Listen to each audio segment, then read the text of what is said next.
विपत्ति में जब कोई नहीं होता ना तब रोना आता है, और रो के जब भगवान को पुकारा जाता है तो इससे भगवान की बहुत जल्दी प्राप्ति होती है। सत्य वस्तु तो भगवान है। यदि भरोसा है तो हर परिस्थिति का परिवर्तन है। कोई भी परिस्थिति हमारा बाल बांका नहीं कर सकती यदि भगवान पर भरोसा है और भगवान का भजन है। भगवान का भजन नहीं है तो संसार के किसी व्यक्ति वस्तु स्थान से आपके धैर्य की सीमा नहीं रहेगी। धैर्य टूट जाएगा, और धैर्य तभी रहेगा जब भगवान का भरोसा है। निश्चित समझो भगवान का। हम आपको एक प्रसंग बता रहे हैं।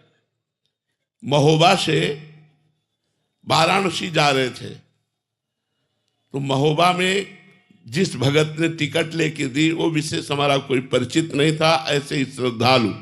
तो उसने 3 स्टेशन की सार्वजनिक टिकट खरीद के दी। सार्वजनिक जो जनरल में जहां बैठा जाता है वो टिकट दी, और बैठाला उसने हमको उसमें जिसमें एसी आदि लगा होता है। हमें मतलब उसका ज्ञान नहीं कि टिकट का कोई फर्क होता है।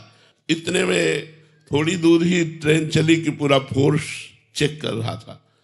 हमसे बोले टिकट, तो हमने वो निकाली। तो उसने कड़वे शब्दों में कहा, पढ़े लिखे हो तुम? ये टिकट 3 स्टेशन की थी, कब व्यतीत हो गया? और जनरल में तो ये टिकट जनरल की थी और तुम बैठे कहाँ कोच में हो? ऐसे खड़े हो जाओ।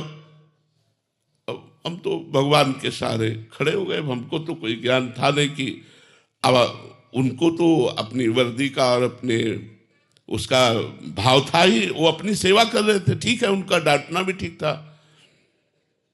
खड़े हुए तो अब हमारे मन में आया कि हो सकता है लोग दंड विधान करें, तो आंख मूंदा भगवान का चिंतन किया। तो ये एक आदमी ऊपर से उतरा, अंग्रेजी से उनसे बात की और पैसा दिया, इतनी बड़ी कागज की टिकट दी। बोले बाबा बैठ जा। क्या है? उस व्यक्ति से हमारा कोई परिचय नहीं है।